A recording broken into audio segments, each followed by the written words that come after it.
Welcome back, and thank you for tuning into Midnight Affairs Tales. We appreciate every single one of you. We'd love to know what part of the world you are watching from right now. Let us know in the comments. Now let's dive into today's story. Chapter 1. The dust whipped harder as the rotor wash from the Black Hawk hammered the scorched Syrian ground. Night vision made everything green and grainy, but Zayn Malik moved with precision, every step muscle memory, every breath measured. He gave the signal.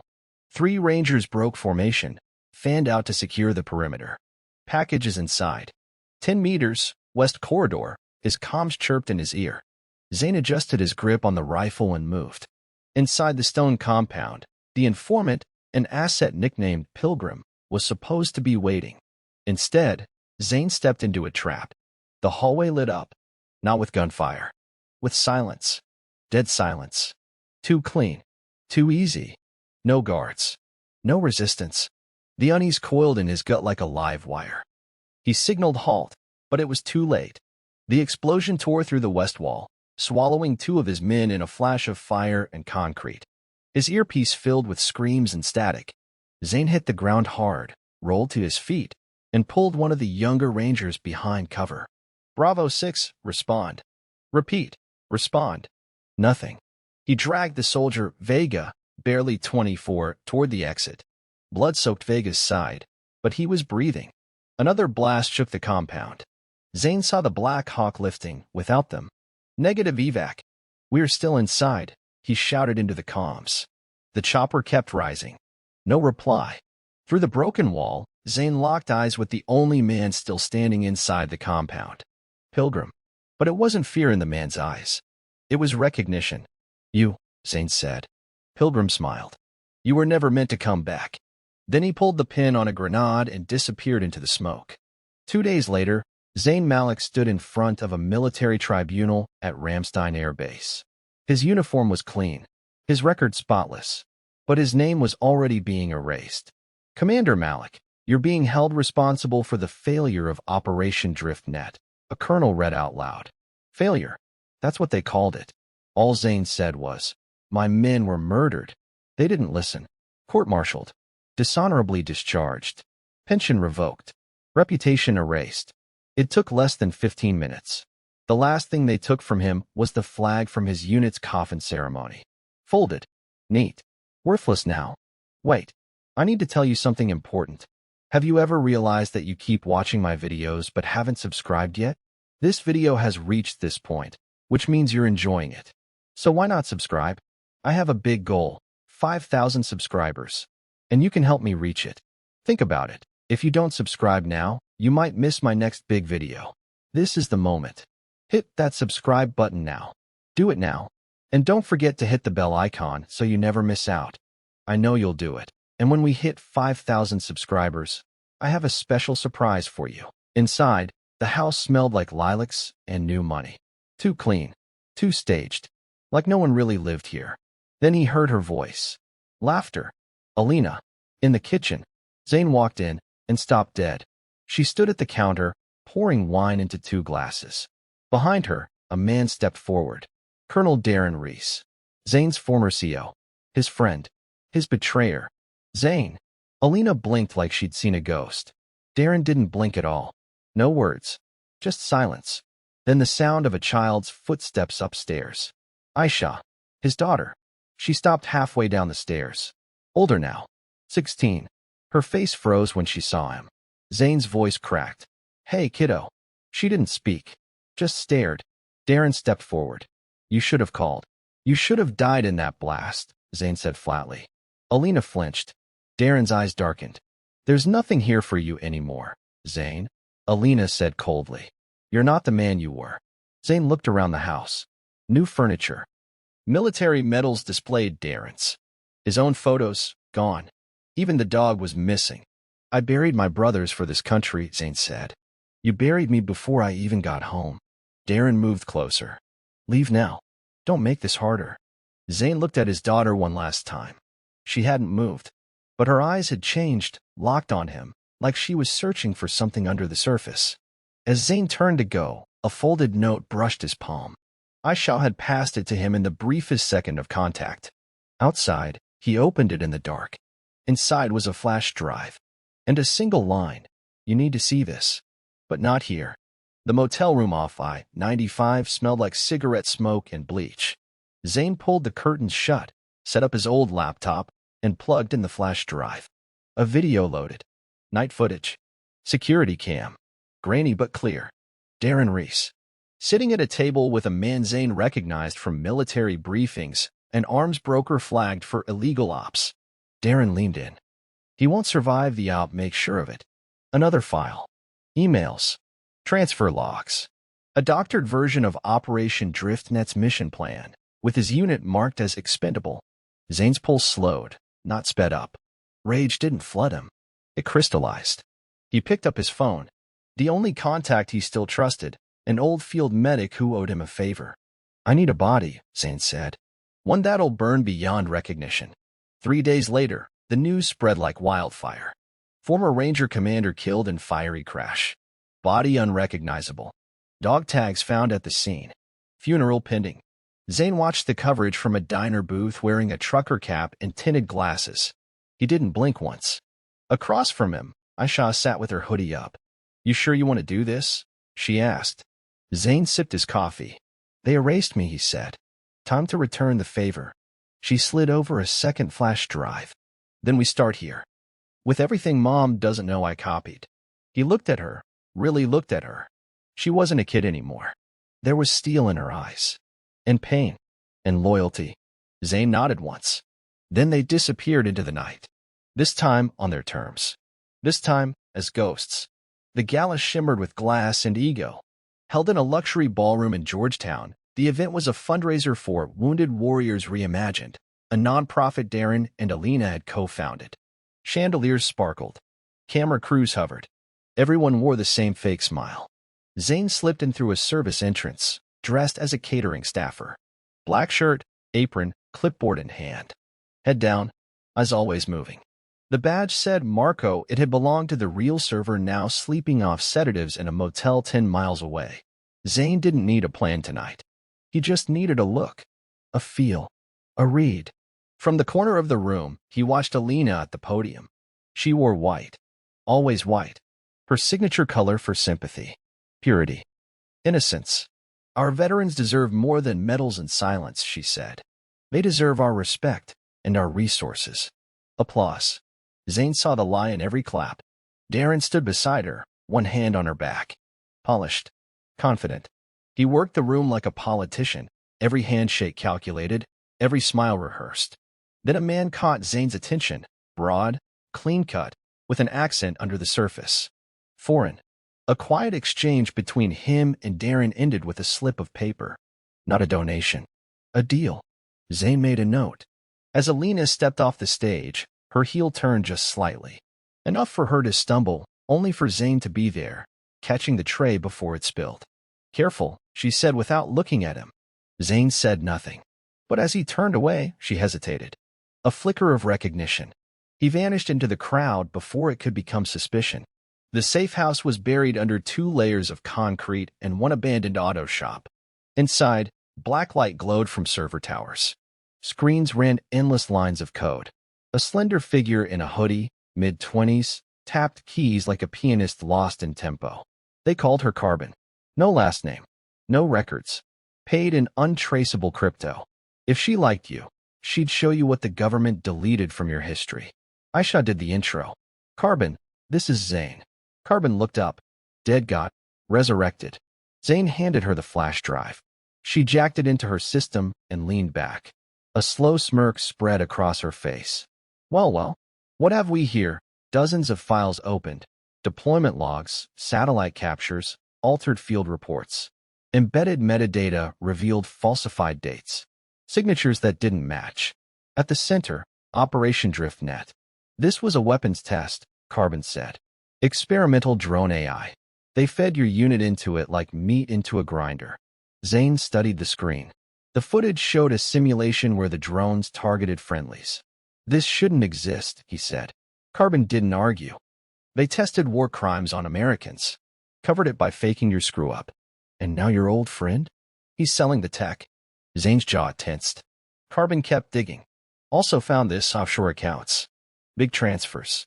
Darren Reese is getting paid, but the company routing the cash is based in Zurich. The signature on the setup contract? She enlarged a scanned PDF. It was Alina's.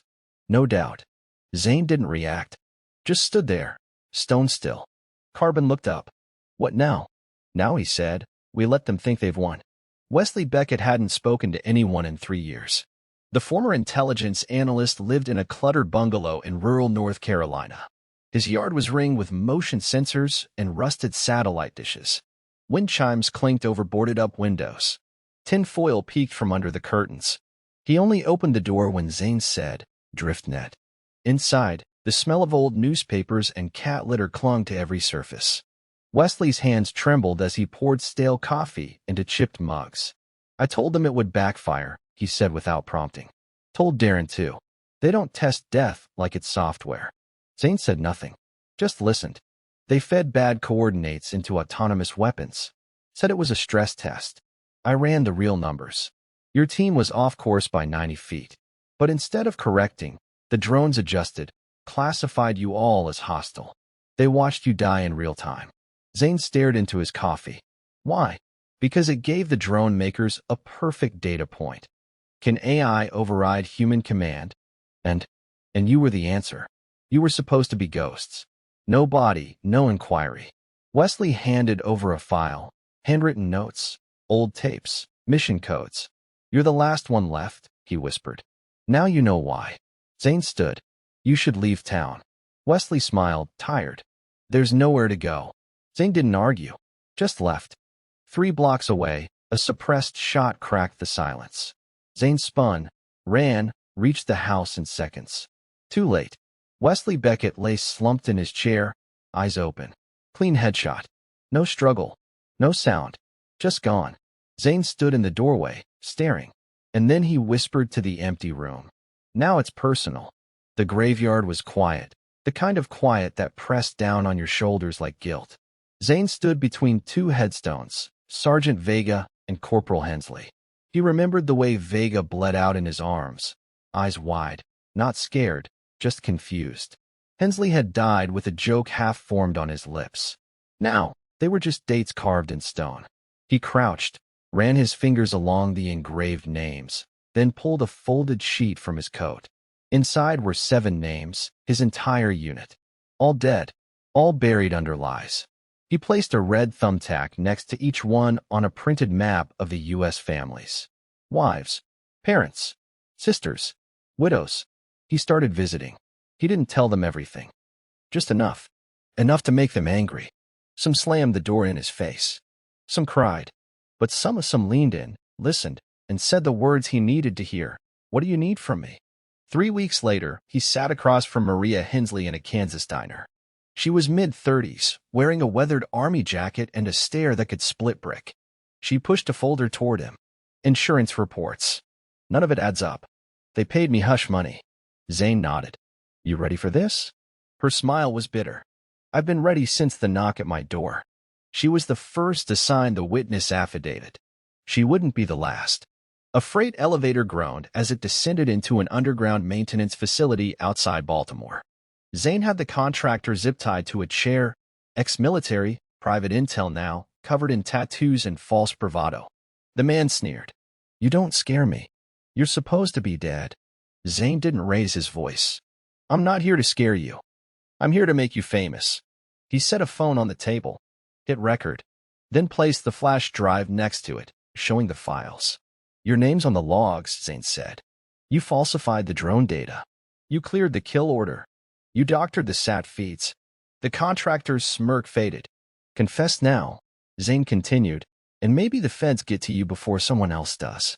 Or I leave you here with this broadcast scheduled to go live in 20 minutes. Your call." He didn't wait long. The man talked. Fast. Sloppy. Named names. Confirmed Darren Reese had authorized the operation. That Alina had signed off on private equity funding for the drone testing. Zayn uploaded the footage anonymously. No filters. No voice changes. Let them hear it raw. By morning, the video had been reposted over 100,000 times. The first cracks had formed. Washington, D.C., live on national television. Darren Reese stood before the press at a glittering Veterans Award ceremony. Cameras flashed. Flags fluttered. Applause rang out. Alina stood beside him in a navy suit, tailored and poised. Her hand rested lightly on his shoulder. Zayn watched from the mezzanine. Dressed sharp. Unrecognizable. A press badge around his neck read, Independent. The moment Darren took the stage, Zayn tapped his earpiece. Carbon's voice crackled through. Uploading. Now. Downstairs, screens lit up. First, a flicker. Then full broadcast override. Every monitor in the building shifted from Darren's smiling face to a single freeze frame. The contractor's confession. Authorized by Colonel Darren Reese. Operation was a sanctioned hit. Drone testing was prioritized over human lives. Gasps rippled through the audience. Phones rose. Reporters turned. Whispers turned to shouts. Alina froze. Darren's smile slipped.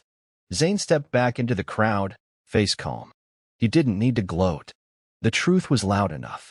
And then, because this was more than just personal, Zayn sent out a blast on every major platform. If you're watching this, you just witnessed the truth they've buried for years. Betrayal doesn't always come with bullets, sometimes it comes with medals. But I need to know something. Where are you watching from? What city are you in? What truth has been buried where you live? Drop your city in the comments. Let's see how far this truth can reach. Hashtag DriftNet exposed. Hashtag Zayn Malik is alive. By nightfall, the internet exploded.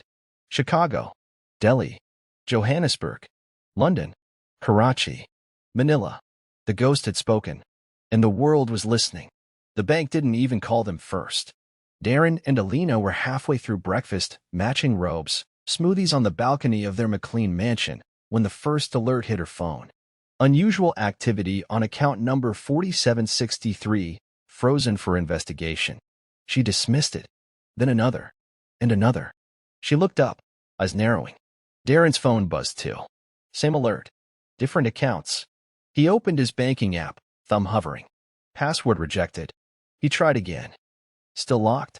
Alina stood, heart rising into her throat. Try the Zurich account. Darren was already on it. His hands weren't as steady. Access denied. All of them. Gone. Locked under a federal court order citing fraud, misuse of defense funds, and pending criminal investigation. They weren't broke, but they were suddenly powerless. Across town, Zayn sat in a silent room, watching the dominoes fall on 3 screens. Carbon sat beside him, feet on the table, crunching from a bag of chips. They're gonna melt down. Zayn didn't blink. Let them. The media had picked up the trail. The confession video was now running in prime time. Reporters stood outside the Reese estate. Senators were demanding hearings. But the real blow wasn't fame. It was silence. Money talked. But frozen assets screamed. Darren threw his phone across the room. Alina flinched as it cracked against the marble. This wasn't supposed to happen, she hissed. He stared at her. You signed the Zurich papers. So did you. The first real fracture. Small, but spreading. The yacht sparkled under golden floodlights, anchored just off the coast of Annapolis. Private event. VIPs only. Defense investors, tech moguls, and diplomats sipping whiskey like it wasn't blood money funding their portfolios. Darren worked the room with forced charm. But something had shifted in him, more sweat at the collar, more darting eyes. Zayn had made sure of that. This time, he wasn't in the shadows. He was on the guest list. Suit sharp. Beard trimmed. Alias perfect. Lucas de Costa, he introduced himself to Darren's foreign partner, an arms dealer who smiled too easily. Zayn handed him a burner phone. Call this number in 15 minutes. Why? You'll want to hear what your friend has really been saying behind closed doors. Zayn walked off, blending back into the crowd. 15 minutes later, the man made the call, then left the room in a storm of curses, followed by 2 guards. Zayn pressed send on the final document dump. Emails, encrypted call logs, and transaction histories, proving Darren's company had violated international arms sanctions. He left the yacht without a word. 20 minutes later, the Coast Guard arrived. By dawn, the story was everywhere. Defense startup under investigation for illegal arms deals. Private yacht raided. Zayn stood on a cliffside road, watching the blinking lights surround the boat like vultures circling a carcass. The lion had turned into prey. The Pentagon briefing room was a furnace of tension. Inside, behind closed doors, senators, generals, and federal prosecutors watched footage they weren't supposed to see. They saw the drone footage of Operation DriftNet. Friendly units painted red. Override engaged. Confirmed kills. They saw the contractor's confession. The arms deals. The fake accounts. They saw it all. No one spoke for several minutes. Then one of them said, "This doesn't just compromise Reese. This could bring down the entire division." A subpoena list started forming. Outside, across town, Aisha sat in her high school parking lot. She didn't go in. Her phone buzzed with messages. Classmates whispering. Teachers calling her a hero's daughter 1 week, ignoring her the next. Now, everyone wanted to know if it was true. She looked up and saw Zayn waiting beside a quiet black car. He nodded. Just once. She got in. "Carbon wants to show us something," she said. "Let's go." Carbon's new footage was clean. Time-stamped. Leaked directly from the drone development servers. Zayn's name was cleared. Not just unofficially, but in hard data. A drone had flagged him and his unit as hostile despite live override commands. It was conclusive. Zayn stared at the screen. "No more shadows," he said. Carbon turned. "You're trending again. Over 1 million posts in an hour." Aisha leaned back in her chair. "Let's give them something more." Zayn's face didn't move. But inside, for the first time, the war didn't feel uphill. It felt inevitable. The Senate Oversight Committee was in full spectacle mode. Cameras, crowds, controlled chaos. Flashbulbs fired like gunshots as Darren Reese entered the chamber, flanked by legal advisors and shielded behind an expensive suit. His expression was tight. Behind the practiced calm, the storm was brewing. He took his seat at the long hearing table. Alina wasn't beside him this time. She was 2 rows back, separated by counsel and caution. Senator Vaughn, chair of the committee, cleared her throat and leaned into the mic. "Colonel Reese, you're here today to respond to direct allegations of war crimes, evidence tampering, and violation of federal defense contracts." Darren's voice didn't tremble, but it lacked its usual sharpness. "These allegations are baseless, driven by misinformation and doctored files." The room murmured. The tension tightened. Senator Vaughn raised a hand. "Before we proceed, we've received notice of a surprise witness. One previously declared Kia by official military channels." Every camera in the room pivoted. Vaughn continued, tone razor-sharp. "Commander Zayn Malik, please step forward." Gasps rippled through the chamber like aftershocks. From the far side of the gallery, Zayn stood and walked down the aisle, steps measured, face unreadable. His black suit was quiet, the only color the muted ribbon pinned to his lapel, his unit's insignia. Darren's blood drained from his face. Alina's lips parted slightly. Her eyes, fear, recognition, disbelief, locked on Zayn and didn't move. He took the seat across from Darren. Saturday. Folded his hands.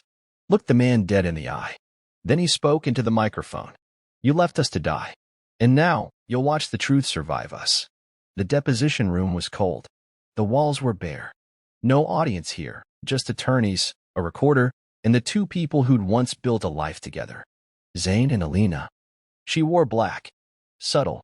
Controlled. Her lawyer sat silently beside her, flipping pages. Zayn didn't look at him. Only her. The question came from the federal investigator across the table. "Mrs. Reese, this document bears your signature, dated 1 week before the operation. Can you confirm it?" He slid the printed page forward. "A contract authorizing the allocation of funds to a private firm under the name Vanguard Aurora, a shell company tied to the drone testing." Alina looked at it. She didn't flinch. That signature could be forged. Zayn leaned in, voice low. "It's not." She glanced at him. "There's voice recordings. Call logs. Transaction metadata. Every layer tied to you." Darren was sloppy. "You were smarter, but not smart enough." She folded her arms. "I did what I had to do." "No. You did what you thought you could live with." Her jaw clenched. "Tell yourself whatever you need," he said, standing. "But after this, you don't get to rewrite the story anymore." He turned to go. "Zayn," she called softly. He paused. "If you died that day," she said, "it would have been easier." Zayn didn't even look back. "That's why it hurts now." Outside, reporters swarmed. But inside the room, the woman who tried to bury him looked smaller than he'd ever seen her. And more alone. The gates of the Reese estate were locked. That didn't stop the crowd from gathering. Camera crews, protesters, former military families holding up signs with names, Zayn's fallen unit, faces, badges, taglines like, "He lied. They died." Justice for Operation Driftnet. Inside, Darren slammed his fist against the wall. "Do something," he shouted. "Call someone." Alina sat across the room, silent. Cold coffee sat untouched in front of her. He paced like a cornered animal. "They think I'm guilty. They think I'm the one who you are." He stopped, turned. She stood, calm. "You made the call, Darren. I just made sure we got paid for it. Don't turn this on me." "No," she cut in. "This is already yours." He hurled a glass against the wall. It shattered across the tile floor. The fragments caught in the light. From upstairs, a cry echoed, their daughter. Woken by shouting. Alina turned her head slightly. "She's 10.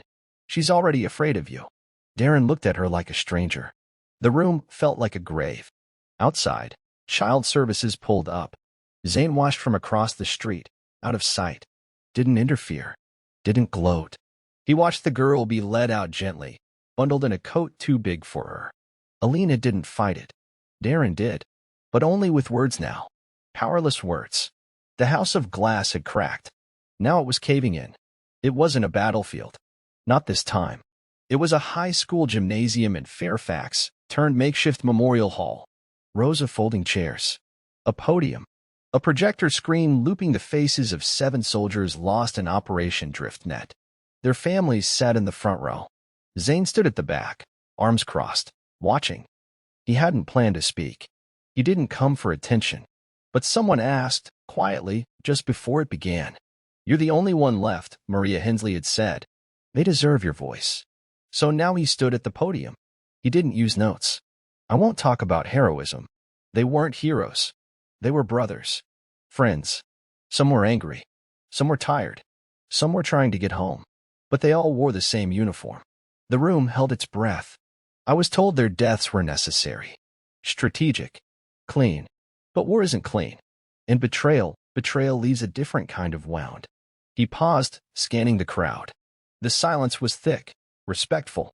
"I didn't come back to get revenge. I came back to make sure they weren't forgotten." He stepped down. No applause. Just a wave of quiet nods, eyes damp but open. Outside, reporters waited. Zayn didn't stop for them. But one mother did. She turned, voice sharp. "That man told the truth. Put his face on your headlines." Then she walked away. Behind her, the crowd started to follow.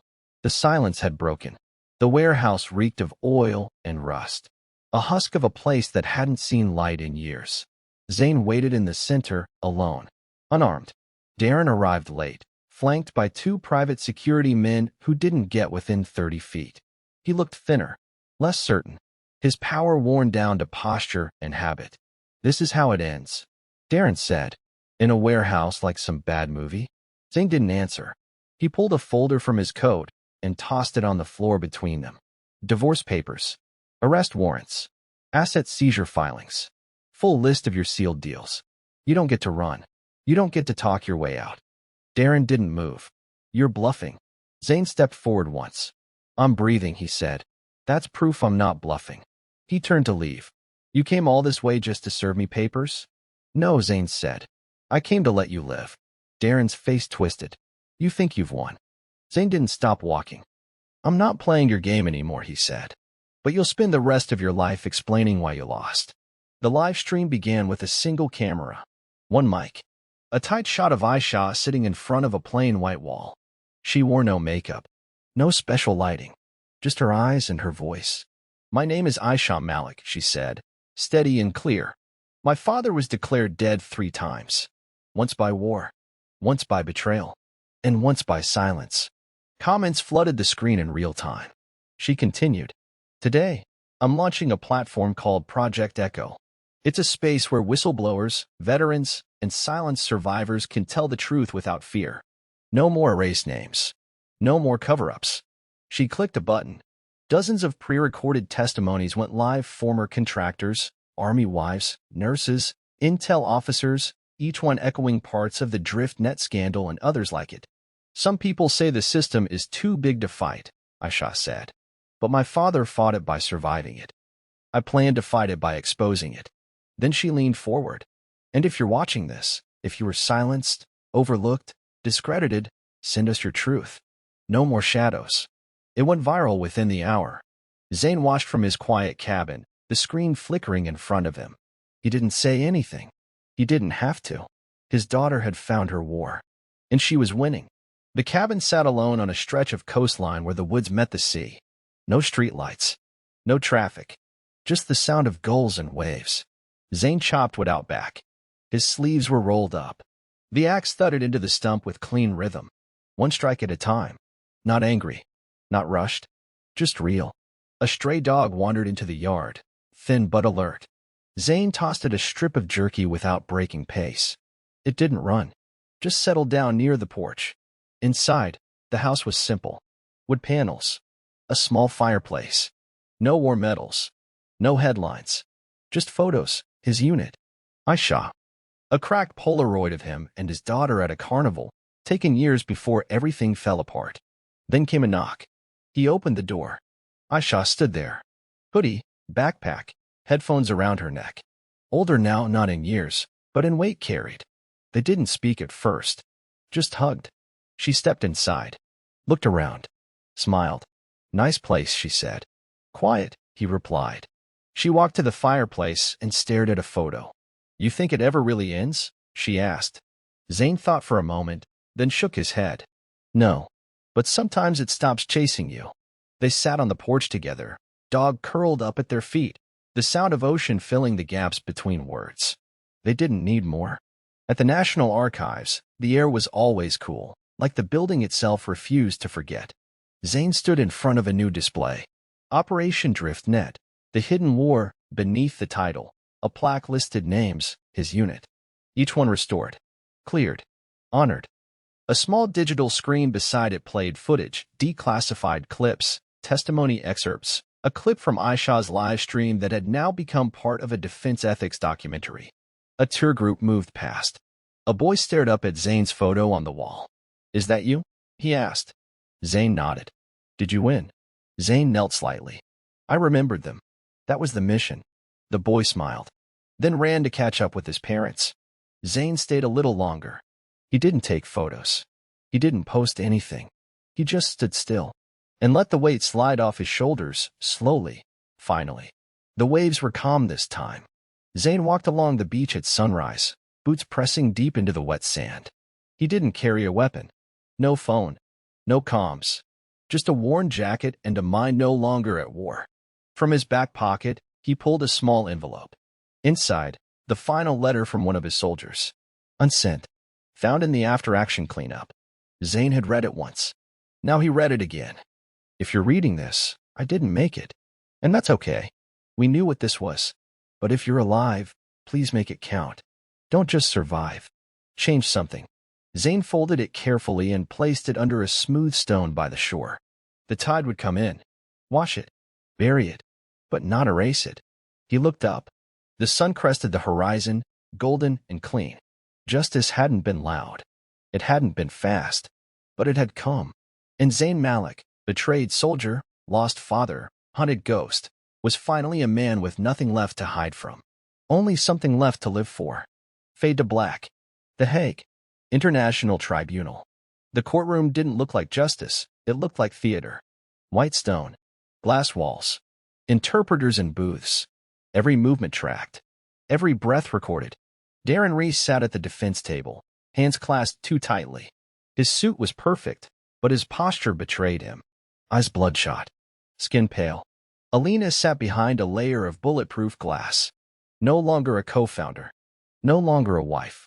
Just a cooperating witness, and this time, no one edited him out. The foundation launch was held in a repurposed air hangar, metal beams now lined with banners that read, Echo Forward, Voices That Survived. At the front of the stage stood Aisha, no podium in front of her, just a handheld mic and a steel spine. She wore her father's jacket over a simple black shirt. Behind her, live feeds streamed from shelters, veteran centers, high schools, and legal aid offices, each tied into Project Echo's growing reach. My father taught me something, she said. He said surviving wasn't the end. It was the start of responsibility.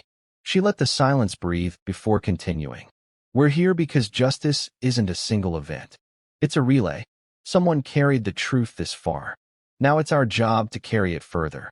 Applause rose from the crowd, not just polite, but heavy with belief.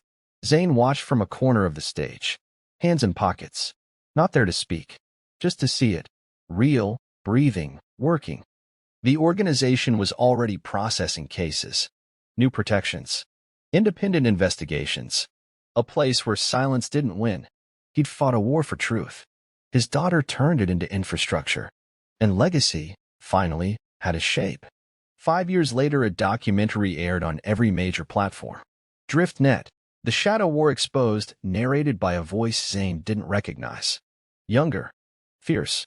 The film opened with footage of the original operation, his unit marching, the explosions, the aftermath, and then cut to trial clips, leaked recordings, and a closing shot of Aisha reading the final words from her speech.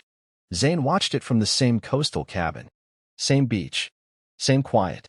He didn't flinch, not even when his face filled the screen. They buried us in silence. We came back with proof. The last 10 minutes were pure fire. Faces of veterans once gagged, now testifying. The corporations once protected, now dissolved. New laws passed. A plaque outside the Pentagon in memory of his unit. Operation DriftNet was no longer a secret. It was curriculum. That evening, Zayn walked the beach again, like he always did. Except this time, he wasn't alone. 2 kids ran ahead, Aisha's, his grandkids, laughing, free. Aisha followed behind, coat wrapped tight, smiling at him from a distance. He nodded once, not at her, but at the horizon. This wasn't closure. It was continuation. He wasn't a ghost anymore. He was history. And history, now, belonged to the ones who told the truth loud enough that silence couldn't erase them. Fade out. Story ends.